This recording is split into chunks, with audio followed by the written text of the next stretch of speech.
One, two, one, two. All right, let's roll. Welcome. You're listening to the Saddle Up Podcast, where we discuss everything related to UTRGV athletics, past or present. We'll catch up with old teammates, friends, and take you down memory lane with exclusive interviews. This is the Saddle Up Podcast, the voice of your covered walkway streets. So dope. This is gonna be awesome. Stay tuned for new episodes every week. From Bronx Village to the Fieldhouse, we'll cover it all. Hell yeah, dude. Carpe diem. So saddle up and let's go. Let's go. Saddle up, partner.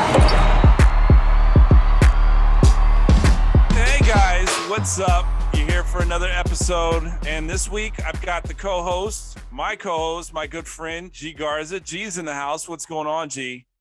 Hey, what's going on, Matt? Man, I hope you're doing it. Yeah, I hope you're having a great day. I can't wait for this guest, man. I don't know how I don't know how you're pulling strings to get the guests that we're getting. It's just well, yes, and G is correct. We have a wonderful guest this week, and you might know her. Her name is Monica Cuellar, and welcome to the show, Monica. Thank you for having me. And G is right. I had to pull some strings. I know her son, and so I had to go through those back channels to get her on the show. Shout out to Evan. But yeah, so how have you been, Monica? Like, what have you been up to? Like, I know we'll get into your success in the cheerleading, but for those who didn't know, you were a cheerleader at the university, correct? Right, yeah, from I want to say 96 to 2000. Fantastic. It's a little blurry, the timeline. It's been a while.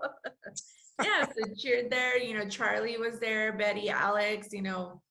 Great group of girls and men at the time. We had a co-ed squad, obviously, but it was good times, great times.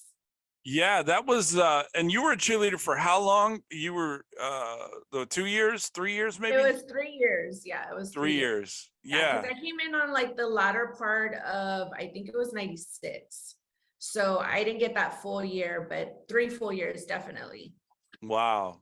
And what is the greatest success that you had being on that team during those 2.5 years? We won that national title back in 2000. Like no one has come close since then. And, that's the biggest accomplishment. We kind of knew it was going to happen, but we weren't really sure that it was because we just were having fun. Like we clicked on all cylinders, we were a family.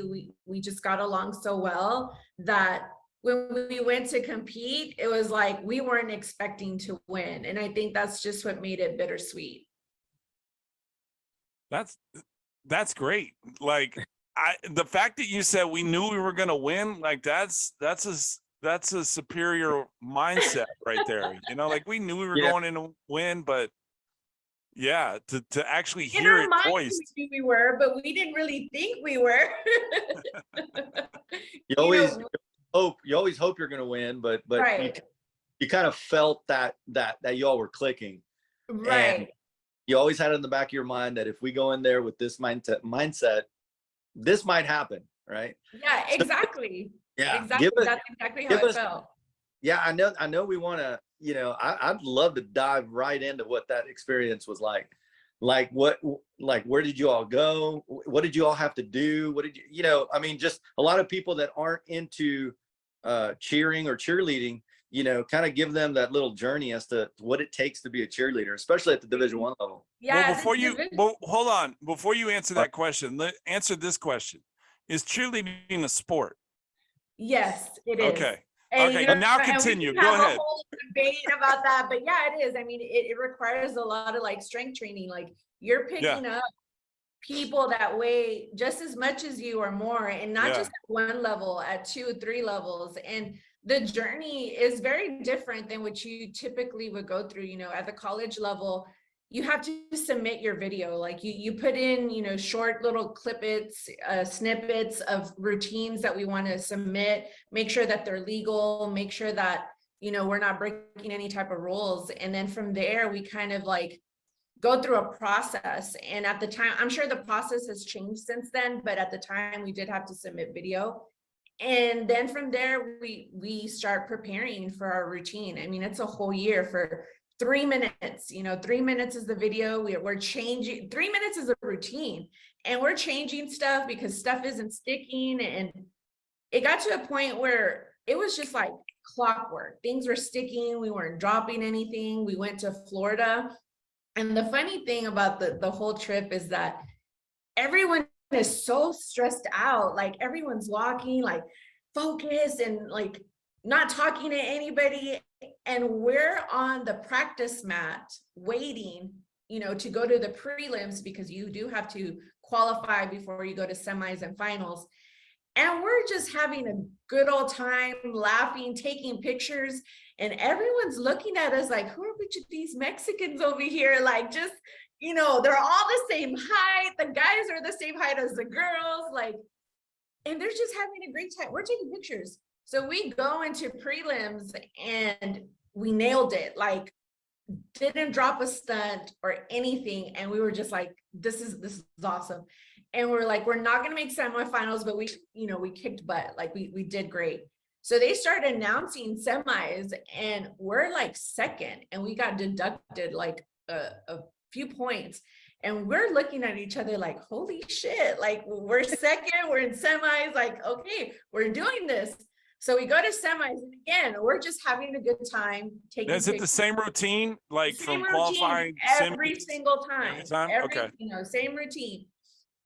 Semis, I remember, I think it was my stunt that kind of like wobbled, and I was like, oh my God, like they're going to deduct us big time for this. We're not going to make the finals. Like, this is just going through my mind. And we get through, we stuck it, but it didn't fall. And in cheerleading, if a stunt falls, it's like the end of everything, Yeah. like, oh, that's it. It's over. We're done for. It wobbled and we stuck it though. They start announcing who makes it to the finals, and we're about third place, if I remember correctly. So now there's 8 teams in the finals, and we're going in and we're like, holy shit, like we're in the final. And to clarify, this is like on ESPN. It's not live, it's recorded, but right. it's recorded and it's aired on ESPN, right? Right. So. Yeah, it's pre-recorded. So when we get to the finals, the stage is just completely different. It's bright lights, cameras coming at you at all angles, and you're trying to figure out, okay, like if we toss this girl, is she gonna hit the camera? Like, it's just a completely different and very intense environment. And we just go out there, and I'm going to be honest with you, it's a complete blur to me. I don't remember finals. You were on that sauce, weren't you? It was just like one of those things, like we went out there, we just saw these lights, and then it was over. Like, that's all I remember. Wow. And they're going through, like they're announcing, 8th place, 7th place, and we're like, okay, 6th place. We got 6th place. 6th place, they announced. Okay, we didn't get 6th, or maybe we just didn't place at all. Once they got it higher and higher, we're like, okay, we just didn't place. Like once they got to like 4th place, we were like, we didn't place. We're cool. Like, we did good. We got to the finals. So they go to 2nd, and we're like, oh, okay. No, before you, obviously we know how it turned out, right? But what are some of the other schools that participated that y'all were in the same kind of, like one of the 8, like, was it the University of Texas, University? No, we were in small co-ed. So small co-ed is, different types of schools. Not every school has, like, they either have large co-ed, which is like your Kentuckys, your UTs. Some of those bigger Division ones have several different teams, not just one. But the one school that I remember was UAB, University of Alabama, Birmingham. I do remember them because I think they came in 2nd. Okay. So I don't remember the rest, because I'm telling you, it was just so intense. Who came in first? Let's get to that. UTPA, go Bronx. Bronx. Yep. Go Bronx. And we honestly, when they announced 1st place, we kind of just looked at each other at first before we celebrated, because it was like, did they really say our name? It was that shock. And then when we realized it, we just like went crazy. And well, this is what we're gonna do for you. G's got a little bit of pull with the athletic department, and I think we're gonna go on record because some of the members of the athletic department listen to the show. Oh, really? And we don't we don't have any vote whatsoever on the committee, but I think what we should do is nominate the whole team, because you are the only national championship besides the basketball team. We should nominate the whole team, that cheer squad in 2000, to be inducted into the Hall of Fame.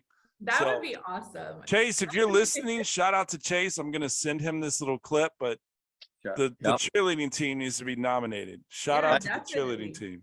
And Charlie. Just to add to what Matt's saying, I absolutely have no pool, and I don't know what he's talking about, but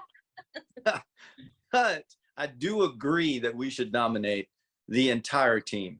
Yes. That's an awesome, beautiful accomplishment, Monica. And when you said that it was like so quick, you saw the cameras, it was a blur, and it happened so fast. That's like almost every Friday night in my college career. After the game. So you know exactly what I'm talking about. Yeah. So it's funny that, I know Matt asked that question, like, is cheerleading a sport? I actually learned so much about cheerleading when I watched that Netflix special called Cheer, right? Yeah. Did you see that? Yeah. I did. I watched it. Yes. It's amazing. Like, and I mean, everything that they were going through, we went through injuries, people getting hurt, like, and feeling like, are we going to make it? Like, there were times where we actually got a replacement because early on in the year, we had an injury. So it just happened that we found the right person, and it kind of clicked from there. But yeah, definitely. Without alienating anybody, because I mean, it was a co-ed squad, and so that you naturally, just like on a basketball team, you're going to have your favorite teammates, or I don't want to use the word cliques, right? Because you shouldn't have cliques, but who did you gravitate towards? Like, who was without alienating anybody of your other teammates, like who was one of your best friends on the team, or confidants, or favorite teammate? That's really hard, because we were all like, I hate to sound cliche, but when championship teams win, everyone is so in sync and in tune with each other but I would have to say G and I wouldn't know that. Like we played it better. That's a correct answer, and we wouldn't know what it would be like to be really in with each other. But we were really in sync on the dance floor at Hotspots, if that's any consolation. Hotspots! Wow, I can't really brought Hotspots up. That's crazy. Good time. Good time. I had to throw that in. I'm sorry. But I'd have to say, to go back to your question, Matt, I'd have to say Betty. She was my flyer. It was my job to like protect her and make sure, like, if the stunt came down, she was falling on me. That was one thing that Charlie taught us, was no one touches the floor, and it was one of those things that if they're coming head down, like, you better step in and you better like save them. And there was many a times, she was falling, and I had braces at the time, so I always had like busted lips and nose was, banged up and everything. But I'd have to say Betty, because she was in my stunt group, and it was just my job to make sure that everything stuck. I was. Do y'all still keep in touch? I mean, like G and I, we it's G and I, and we've got Lalo. We have I keep in touch with a lot of people, and so does G. Right? Do you still keep in touch with those teammates? Yeah. Or is it kind of from afar type thing? It's kind of from afar, because everyone's so busy. Betty and Alex, they have their own gym in the Valley, and they're just traveling, and they're doing great stuff with cheerleading down in the Valley. We connected back in 2010 for like an anniversary, and we kind of got together. We were presented at one of the games, but we haven't gotten back together since then. But we stay in touch, through Facebook, memories, we comment, but everybody pretty much has gone away, and we try, but It'd be This is nice life. to see every, life. It'd be Life. nice though to have another reunion. Yeah, I think that would be good. Y'all would need be- to have a reunion when y'all get inducted in the Hall of Fame. Shout out to Chase. Hopefully. Chase, make it happen. Chase, you got to make that happen. And Jim Board. I'll You know call what? Jim Board. you know what? What also came to mind when when Monica said that she got her lips busted, she got her nose busted. I mean, she was just tough as nails. And now I know where Evan gets his toughness. It has to be. It's funny that you say that because we were talking about it the other day. And there, when basketball players try different sports, things like that. And I was like, well, I remember when Evan tried football. And at first I was like, no, like football's different than basketball. He was a quarterback. And the first game, kid just broke through the line and boom, straight like knocked him on his butt. And he gets up and he looks, and I'm like, you better not cry. I'm like, you suck it up, you get back on there. And my dad, who was the coach, was like, ay, mijito, pobrecito. I'm like, no, pobrecito, nothing. Like, he's playing football. Shout out to Evan, but I do want to ask you one question. How many games did that Jets team win? None. Just to clarify for those that, Evan Palmquist is Monica and Matt's son, awesome basketball player. And he signed with who right now? Where is he playing? He's going to be playing at Missouri Baptist University in St. Louis this next season. Super proud of him. Yeah. Super And proud I of would him. like to say, That's him back right to your there. comment that about the toughness, like I did have 3 root canals and a busted tooth in practice one day when I tried to dunk on Kirby Lemons. And I played in the game the next day after having 3 root canals. So don't talk to me about toughness, G. Come on, buddy. Yeah, I remember that. Actually, I remember that because we were going to the gym. We were headed for practice, and all I see is blood everywhere. And Matt, like, oh, I can't. And teeth. It was awful. I was like, oh God. I still get shivers when somebody, like, you see these skateboarding videos or people fall over and they hit their I can't. Knees and teeth I can't do. Like, it's just the worst. Horrible. It's horrible. So what are you doing now? Like, we'll get into like favorite memories and things like that, but what are you doing now? Where are you at currently? Like, are you still living in the Valley? You're from Wesco, so No, I don't live in the Valley. I actually moved away 13 years ago. Okay. I was working for Cintas at the time and got a promotion, so moved here. I've been here in Houston ever since, but now, I have my own business. So it's a totally different, I've always, for the past, 15 years worked for corporate, in sales.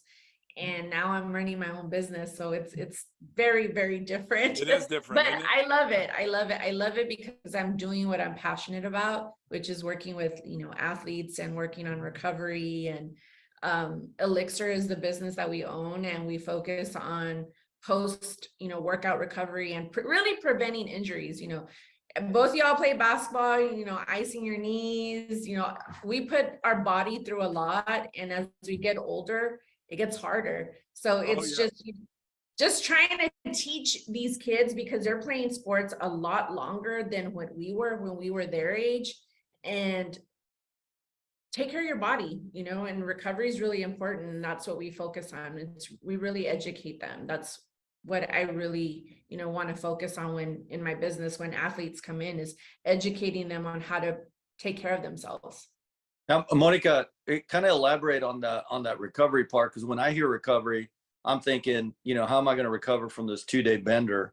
Yeah, no, we're talking about a whole different recovery. So we're talking about, muscle compression therapy, ice compression, red light therapy. We have this device that a lot of our basketball players love. It's called the Vibe Plate, and flexibility is really important in basketball, especially when you're trying to, in the beginning stages of trying to dunk. So the more flexible you are, the bouncier you get. So the Vibe Plate is one of the best. Like, it helps stimulate bone density. So if you have osteoblasts in your bone, especially as we get older, that regeneration's not there. So it's a vibration and it stimulates whatever active osteoblasts are in there and it increases bone density. But with athletes, with basketball players, it's like stretching for 30 minutes in a 1 to 3 minute window. It's crazy. And it improves like touching your toes. If you can't do it, by the time you're done with this, you'll see like a 1 to 2 inch increase. It's crazy how well it works. Well, since you're the first cheerleader on the podcast, you can send us a couple. We'll give you our address off the show. But yeah, we'll leave your the address after the. No, but if they want to come and visit the shop, it's where exactly in Houston is it? We're in Cypress, so off of 290, West Houston. We're located inside right now, volleyball, Texas Tornadoes volleyball gym. So there's a lot of, girls that play club volleyball. They come to the Texas Tornadoes gym. We're there. We're gonna have a mobile unit here in a couple of weeks, so we'll be able to travel throughout the city of Houston. And then we're opening our third location in September, where we're opening a basketball gym, 2-court facility. So we'll be in there as well. So super excited about that. That is awesome. That is awesome. Wow. Thanks. Next time I come to Houston, I got a lot of family there. I'm gonna look you up and come and visit so that we can try it out. Yeah, Well, definitely. We should definitely connect you with Christine because she's with TAV out of Dallas. Okay. And I know that they travel, like she mentioned on the show, their club is like one of the top 3 programs in the country, and so Yeah. they definitely probably come through, but the tournaments she seems to play in, they're always like in the convention center there in Houston. Yeah. You're gonna set up there? Yeah, so there's opportunities for us to set up in major tournaments. That's something that we're working on right now. Okay. We're actually servicing one of the major tournaments in AAU basketball. So NY to LA circuit, we're going to be at their Milwaukee end of season, last live period event. So we'll have tables there in Milwaukee, providing recovery for a lot of the basketball players during that time. Are you allowing coaches to be in that, like assistant coaches in the in the area to recruit some of those kids? Because we know a couple of assistant coaches. Yeah, so that's the reason why, the AAUs, a lot of the kids, here in Texas, they want to stay in Texas, but sometimes their game doesn't fit the area. So the Midwest is somewhere that a lot of these kids can play better.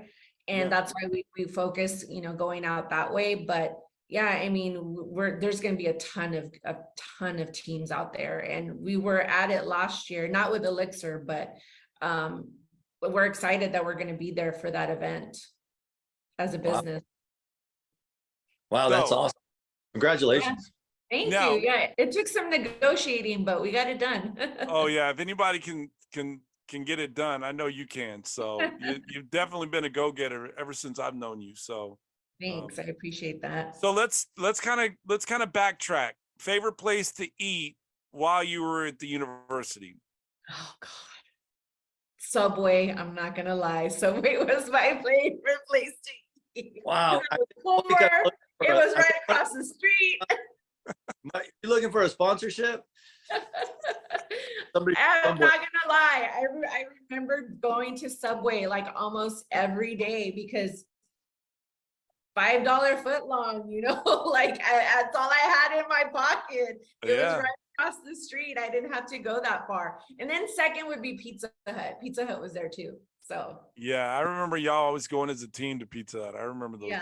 Yeah, those are two go-tos that I think every college person just had in their. So I got another question. So we had a guest on a couple of episodes ago, Eladio, and great interview, right?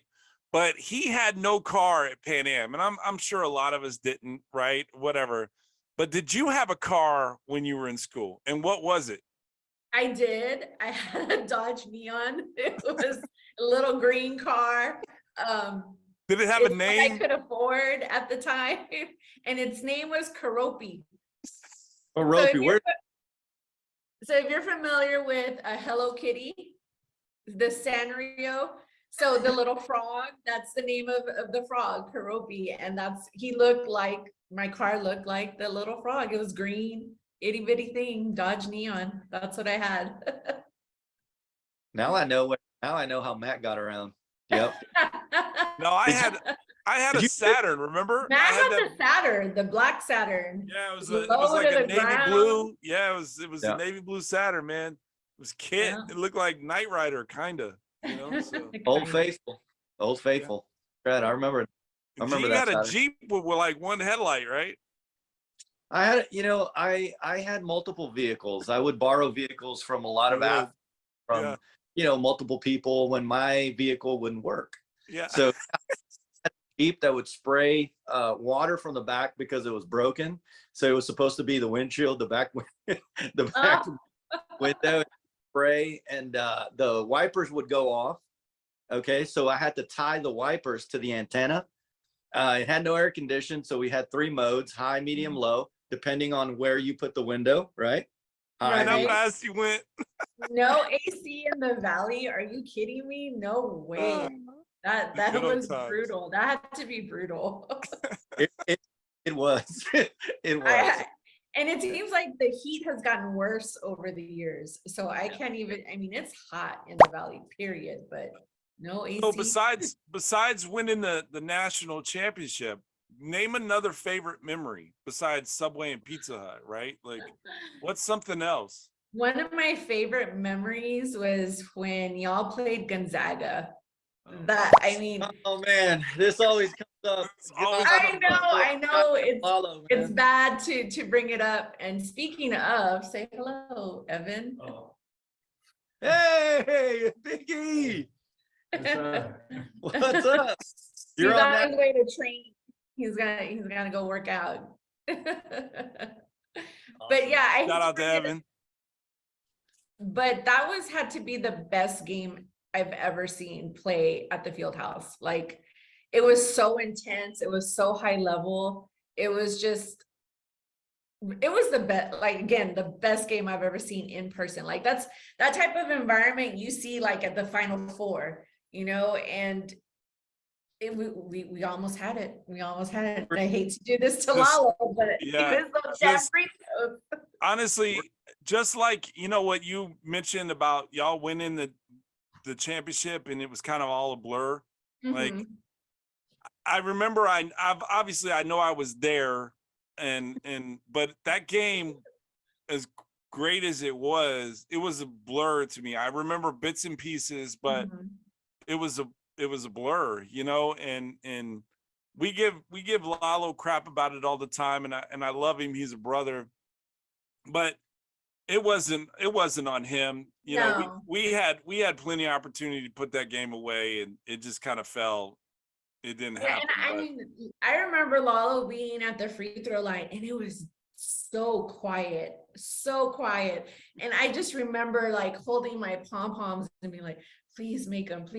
And it was just, after that, it was just like, what the hell happened? Like, so y'all were, if I remember correctly, you guys were on the side of the court on the baseline where the shot went in, right? So no, we weren't. We typically stand behind the basket on the east side of the gym. Yeah, that's where we usually stand. But because the game was so intense and it was so close, we moved to the bleachers. So we were like spread out evenly on the home side, and we were just like, and I was right at like, not the bottom, but like second in line.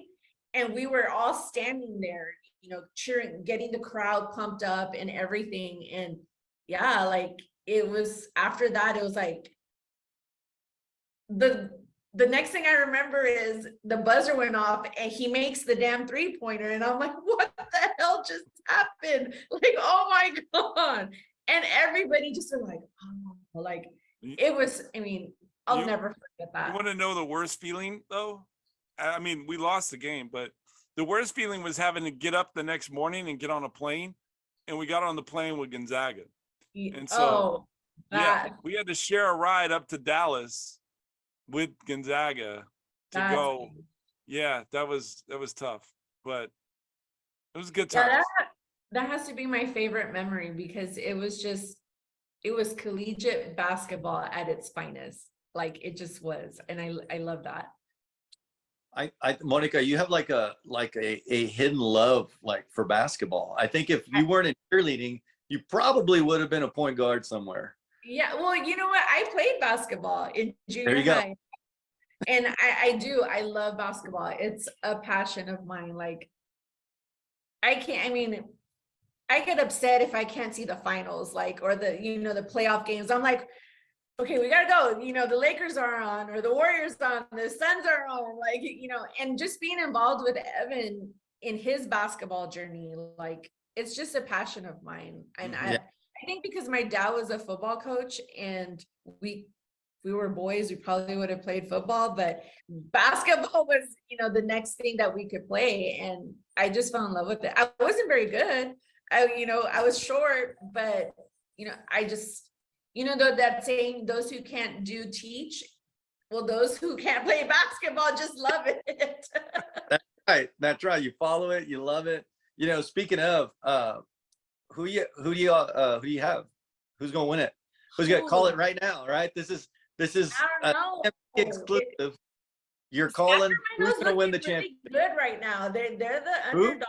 Sacramento, the Kings. But I don't know. This year it's kind of tough to gauge because there's injuries. There's just so much going on. But I am gonna put this out there. The first year that the Warriors won, the year before, I said the Warriors are gonna win next year, and everyone laughed at me. I was like, okay, if I was a betting woman, I would have bet that the Warriors gonna win, but I don't bet. But yeah. So what she's trying to say, G, is who do you have next year winning it all? I don't know. It depends on who comes back, who gets traded, what the teams are going to look like. She avoids answering the question so well. Okay. Like, it's very like, Jesus. Politically correct. She's very correct with this. She doesn't want to mess up the Vegas odds.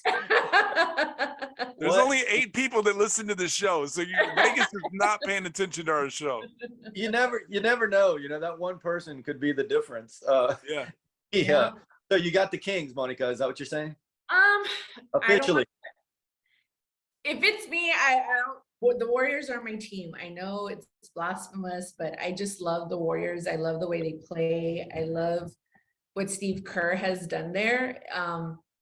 But the Kings right now are looking really good.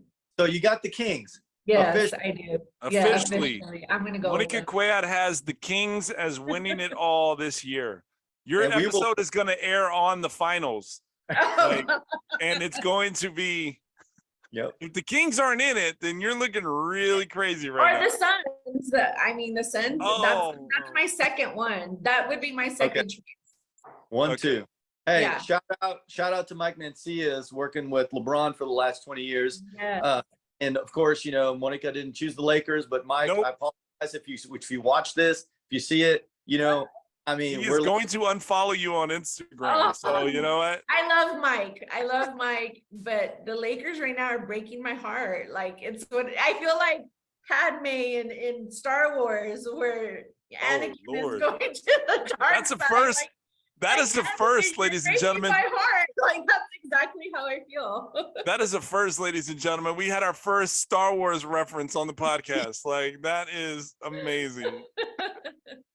That's exactly how I feel. That is awesome. Well, thank you so much for joining the show. We're running out of time, and you're doing great things. Obviously, raising 2 kids and running 2 businesses. You've got the Elixir, you've got the Tipple Sports Management. Like you, a businesswoman. Like we throw flowers to your success, and we congratulate you on everything, and we're very happy that you were able to join the show. Well, thank you. I appreciate it. Thank you for having me on. It's an honor. G, Matt, good times, and love the show and can't wait to see what you guys have next. Monica, real quick, as a parting gift to us, explain the show with one word. Hilarious. I'm gonna have to say hilarious. You guys are funny. You hear that, Matt? I heard it. I'm like, what? Y'all are funny. I'm not gonna lie. I can't believe she said that. Like, what? Oh, so hilarious. That's awesome. Yeah, but you guys put out great content. Like it's really good. It really targets, the avid UTPA Bronx. I'm kind of sad that we're the Vaqueros now, but hey, we've got to. It's just everybody's got to grow. Right. We just accept and just move on and we rebrand. Everybody's and and it's all about just basically saying, hey, we recognize that this time and space happened and we love it and we cherish it, but we, without growing to the Vaqueros, there's no football, and the football is kind of moving, and the things that Chase his team are doing to grow it, like it's an amazing time to be part of the university, whether you're a Bronc or a Vaquero. Yeah, football at UTRGV is going to be awesome. The Valley is such a football passionate, community. So I'm sure it's going to do really, really well. Does your dad have season tickets already? No, he does not, but I'm sure he'll look into it. My dad loves football. Shout out to Rick. Thank you so much for joining the show. G, you got to sign off. What are you saying? Oh, I'm still in awe. I can't believe that she thinks we're hilarious. That's the best compliment. Thank you. All right. Made our day. Y'all have a good one. Thank you. Take care, guys. All right. Bye-bye. Bye.